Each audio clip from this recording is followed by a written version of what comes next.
इतनी रात को कौन आ गया जो ऐसे दरवाजा पीट रहा है? अरे माँ की तो बड़ी कच्ची नींद है, जरा सी आहट होने पर उठकर बैठ जाती है। आज इतना शोर होने पर भी माँ दिखाई क्यों नहीं दे रही?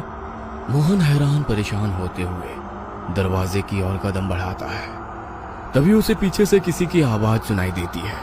कहाँ जा रहा है इतनी रात को? मोहन ने पीछे मुड़ के देखा तो पाया उसकी माँ वसुंधरा ठीक उसके पीछे खड़ी हुई थी। कब से कोई दरवाजा पीट रहा है, मेरा नाम लेकर भी पुकारा कई बार। दरवाजा खोलने जा रहा हूँ। मेरी तो आज बड़ी गहरी नींद लगी थी। आपको भी आवाज नहीं आई थी क्या? कैसी बात कर रहा है छोरा? कौन इतनी रात को दरवाजा पीटेगा? अरे तुझे वहम हुआ है, मुझे तो दरवाजा पीटने की कोई आवाज नहीं आ रही। सो जा चुप करके। ऐसे आधी रात में बिना सोचे समझे दरवाजा नहीं खोलते। अरे नहीं माँ, मैं कोई झूठ थोड़ी ना बोल रहा हूँ। मुझे कोई वहम ना हुआ, सच में अभी कोई दरवाजा पीट रहा था। अरे कुछ सपना देख लिया होगा। चल अब सो जा। अच्छा, वैसे इतनी रात को तुम यहाँ? मैं भी बाथरूम जाने को उठी थी, तभी देखा तू उठकर दरवाजा खोलने जा रहा है तो तुझे टोक दिया। माँ के कहने पर मोहन चुपचाप जाकर अपनी चारपाई पर लेट जाता है। लेकिन अब जैसे नींद उसकी आंखों से कोसों दूर चली गई थी। वो अभी भी असमंजस में था कि उसने जो महसूस किया वो उसका वहम कैसे हो सकता है। जो आवाज उसने सुनी वो झूठ नहीं हो सकती थी। मोहन चारपाई पर लेटा करवट बदल रहा था। तकरीबन रात के 2 बज गए थे और मोहन एक बार फिर गहरी नींद में चला गया था। अचानक ही उसे किसी के कुएं से पानी खींचने की आवाज सुनाई देने लगी। मोहन ने अपनी कलाई पर बंधी घड़ी की ओर नजर घुमाई। अभी रात के 2:30 बजे थे। चाहे जो मजबूरी हो, गांव में 4 बजे से पहले औरतें कुएं में पानी नहीं खींचती। फिर ऐसी आधी रात को कुएं पर कौन हो सकता है? एक बार फिर मोहन अपनी चारपाई से उठ खड़ा हुआ और धीमे कदमों से आंगन के दरवाजे के पास पहुंचा। कौन है बाहर? मोहन के इतना कहते ही कुएं से रस्सी खींचने की आवाज बंद हो जाती है और उसे किसी औरत के सिसकने की आवाज सुनाई देने लगती है। मुझे अंदर आने दो, बाहर खड़ा ना हुआ जा रहा। कब से आपका नाम पुकार रही हूँ, आप दरवाजा ही ना खोलते। 2 घड़ी बैठ लेने दो अपने पास। किसी औरत की करुणा से भरी आवाज सुनकर मोहन दरवाजा खोल देता है। देखता है कि सामने लाल घूंघट ओढ़े एक स्त्री खड़ी हुई है। मोहन उसे लाकर अपनी चारपाई पर बैठाता है। आप भी मुझे पहचानने में गलती कर गए जी। इतनी जल्दी भूल गए क्या मुझे? मैंने आपको कितना पुकारा लेकिन आप सुनते ही नहीं। रुक्मणी, तू है क्या? घूंघट हटा, दिखा मुझे। ये तू ही है ना? मैं तेरी आवाज पहचानने में धोखा नहीं कर सकता। नहीं, ऐसे नहीं दिखा सकती आपको। थोड़ा इंतजार करना होगा। अच्छा एक बात बताओ, मेरी याद आती है या नहीं? तेरे बिना तो ये घर घर ही नहीं लगता रे। तू क्यों चली गई मुझे छोड़कर? धत, मैं ना मानती। जो मुझे याद करते तो अकेले कैसे रह लेते? बोलो, साबित करोगे अपना प्रेम? हाँ हाँ बता, क्या करना होगा? अमावस्या की रात मैं आऊंगी तुम्हें लेने। अगर प्यार करते हो तो मेरे साथ चलना होगा। बोलो, चलोगे ना? अभी मेरा जाने का समय हो गया है, मुझे चलना होगा। नहीं, मुझे छोड़कर मत जाओ। मैं तुम्हारे बिना नहीं रह सकता। मेरे पास बैठो ना कुछ देर। ठीक है, मैं वादा करती हूँ, फिर तुमसे मिलने आऊंगी। बस किसी से कुछ कहना नहीं। अरे मोहन के बापू, अरे उठो। मैं कहती थी छोरे को अकेले बाहर आंगन में मत सोने दो, लेकिन आप लोगों ने मेरी एक बात पर भी गौर ना किया। अरे कुछ पता भी है क्या चल रहा है आपके छोरे के साथ? अरे भाग्यवान, क्या हो गया? क्यों आधी रात को शोर मचा रही हो?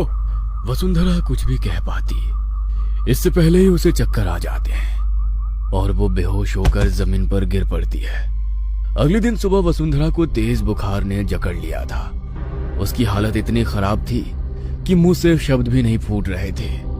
किसी तरह शाम होते होते बुखार कम हुआ तो उसने मोहन को अपने पास बुलवाया। मोहन, आज के बाद तू बाहर आंगन में नहीं सोएगा। और मैंने पहले भी कहा है, तू हनुमान चालीसा का पाठ किया कर बेटा। तू सच सच बता छोरा, क्या सच में तुझे वो रुक्मणी दिखाई देती है? माँ, जीते जी तूने उसे चैन से रहने ना दिया। अब मरने के बाद तो उसे चैन लेने दे। और मैं बता रहा हूँ, अगर मेरे और रुक्मणी के बीच में आप लोग आए ना तो अच्छा ना होगा। वैसे भी बस 1 हफ्ते की बात है, उसके बाद मैं यहाँ नहीं रहने वाला। क्यों? कहाँ जा रहा है? तू बावला तो नहीं हो गया है? जा रहा हूँ अपनी रुक्मणी के साथ। वैसे भी मेरा मन नहीं लगता अब इस घर में, जहाँ वो रहेगी मैं भी वहीं रहूंगा। होश में आ छोरा, लुगाई के गम में बावला हो गया है क्या? कुछ होश है तुझे? क्या कह रहा है? अरे मर चुकी है रुक्मणी, और मरे हुए के साथ मरा नहीं जाता। अब वो तेरी लुगाई नहीं, एक प्रेत है। खबरदार, जो मेरी रुक्मणी के लिए कुछ कहा तो। अचानक ही मोहन की आंखें सफेद हुई और उसका चेहरा बदला बदला सा लगने लगा। दोहरी सी आवाज में उसने कहा, जब ये मेरे साथ जाना चाहता है तो तू बीच में क्यों आ रहा है? दूर रह वरना पछताएगा। मोहन का ये रूप देखकर घर में सभी सदमे में आ गए थे। उसके बाद किसी की भी मोहन से एक भी शब्द कहने की हिम्मत ना हुई। कुछ देर बाद मोहन थोड़ा सामान्य हो गया था, लेकिन उसके चेहरे पर एक अजीब सी बेचैनी दिखाई पड़ रही थी। अगले 2 दिनों तक मोहन ने ना किसी से बात की, ना ही कुछ खाया पिया। बस बेचैनी में वो हर समय अपनी उंगलियां आपस में रगड़कर अपने कमरे में चहलकदमी करता रहता और रात में सबके सोने के बाद आंगन में अपनी चारपाई लगा लेता। छोरे के रंग ढंग देख रहे हैं जी आप? अरे पूरी तरह से उसके बस में हो गया है। अरे लगता ही नहीं है कि हमारा छोरा है ये। अरे मुझे तो लगता है सच्ची में ले जाएगी हमारे छोरे को वो। कुछ करो, नहीं तो हाथ धो बैठोगे उससे।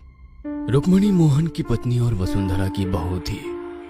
16 की उम्र में ब्याह कर वसुंधरा के घर आई थी। ससुराल में पति मोहन से प्यार तो मिला, लेकिन सास की नजरों में वो हमेशा खटकती रही। कारण था रुक्मणी का निसंतान होना। ब्याह को 13 बरस बीत गए थे, लेकिन अभी तक कोई खुशखबरी सुनाई नहीं पड़ी थी, जिसके कारण सास वसुंधरा बहू को खरी खोटी सुनाने में कोई कसर नहीं छोड़ती थी। रुक्मणी और मोहन की शादी की सालगिरह थी। रुक्मणी आज 16 श्रृंगार करके बिल्कुल दुल्हन की तरह तैयार हुई थी। मोहन और रुक्मणी अभी पूजा करने मंदिर जा ही रहे थे कि वसुंधरा ने एक बार फिर बहू को कोसना शुरू कर दिया। बूढ़ी घोड़ी लाल लगाम, 13 बरस में एक औलाद तो पैदा न कर सकी, बस दुल्हन बनवा लो इसे रोज। मेरे तो भाग्य फूट गए। ऐसी सूखी बेल मैंने अपने आंगन में लगाई कि मेरे घर की हरियाली को ही खा गई। अरे ऐसी कौन सी खुशी दे दी तूने ब्याह करके जो तेरी सालगिरह मनाऊं मैं? दुल्हन बनी घूम रही है, मनहूस कहीं की। अरे मैं तो कब से कह रही हूँ दूसरी शादी करके अपनी वंश बेला आगे बढ़ा ले, लेकिन ये छोरा तो जैसे लुगाई के बस में हो गया हो पूरा। मैं तो कहती हूँ मर भी जाती ना तो भी मेरा पीछा छूटता।